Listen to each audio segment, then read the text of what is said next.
What's up, Rhetoric Music peeps? It's Mr. Quick. I don't even know where to begin. I'm in my basement, which is amazing. You can see my ticket board right behind me, which I'll explain some other time. It's like most of the concerts I've been to.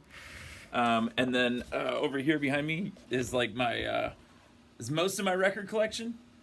We just egregiously bought a brand new subwoofer and soundbar, an amazing thing to listen to during whatever this is and however long it's gonna last.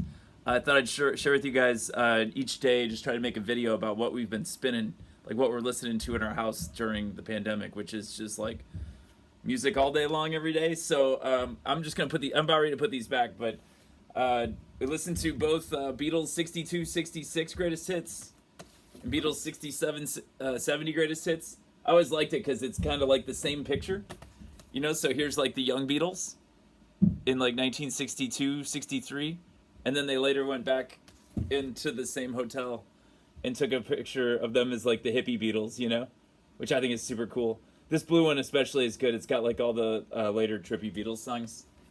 Flight of the Conchords. This record probably gets listened to most in our house. My wife, we bought it in Portland, Oregon, and my wife's like, I'll never listen to it. And she's listened to this record probably 1,000 times. The poster in the music room is from this era. Dark Side Psychic. This is such a cool record. It's basically just like a down-tempo electronica record. It's by this duo. It's Nicholas Jar and somebody else. I don't know the other guy's name, but they only made one record. This one is super good. Late Night Chill record. Psychic by Dark Star. This is my favorite record, probably the last like few years, other than Frank Ocean's Blonde. It's A Deeper Understanding by War on Drugs. I don't know, man. It's just like the world's like most calm, just dry. I don't know. It's like this beautiful, warm record. It's just, I don't know. You should check this group out in general. The last two, the other one before this is called Lost in the Dream. Really cool record. I absolutely love this one. Parquet Courts is like one of my favorite post-punk bands.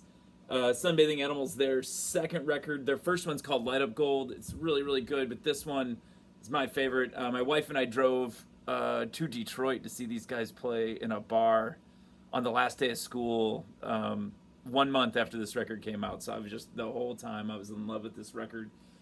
I ordered this in the mail the other day because on Netflix there's a Miles Davis documentary if you're interested in Miles Davis or jazz at all.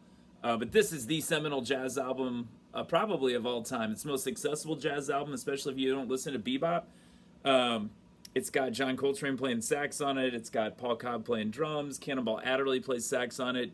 All these really famous jazz guys. It's super easy to get into. The documentary is really cool. It's called The Birth of the Cool. It's up on Netflix right now. And then last night, my wife and I listened to... we watched a Motown documentary called Hitsville USA, which it's on Showtime. I had to illegally download it, but got me listening to Aretha, which she wasn't on Motown. She was on Atlantic Records. But whatever, I listened to some Aretha this morning. And check this out. Here's Marvin Gaye live. I found this thing for like $2 in a bargain bin at some point. And this is like from 77. It's like all eras of Marvin Gaye's career. But like, I don't know, I was in the Motown mood. So whatever. I'll talk to you in a different video about class stuff. But this is what we've been listening to.